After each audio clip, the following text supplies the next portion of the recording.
ఎప్పుడు మటన్ ఒకటే రకంగా తినే వాళ్ళకి ఇది చాలా బాగుంటుంది. ఇలా ట్రై చేయండి.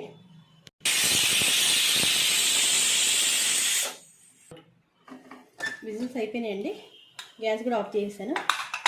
కూర ఉడికిపోయింది. ఇంత పాలకూర మటన్ మొత్తం అంతా ఉడికిపోయింది.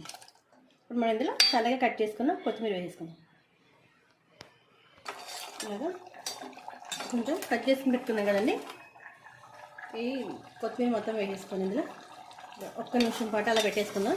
కొంచెం గ్రేవీగా ఉండాలనుకునేవారు, కొంచెం లూజ్గా ఉండాలనుకునేవారు ఉంచేసుకోవచ్చు. ఇలాగా కొంత దగ్గరగా అవ్వాలి అంటే ఒక్క నిమిషం పెట్టుకోవాలి. మూత తీసేసి పెట్టేసుకుంటే అదే కొంచెం నీళ్ళని లాగేసి కొంచెం దగ్గరగా అవుతుంది కర్రీ. ఇది చపాతీస్లోకి కానీ అన్నంలోకి కానీ అదిరిపోద్దని జొన్నరొట్టెతో తింటే ఇంకా చాలా బాగుంటుంది. ఈ టైప్ ఇలా కాంబినేషన్గా ఉండడం మాత్రం ఎక్కువ తెలంగాణ సైడ్ వండుతారండి.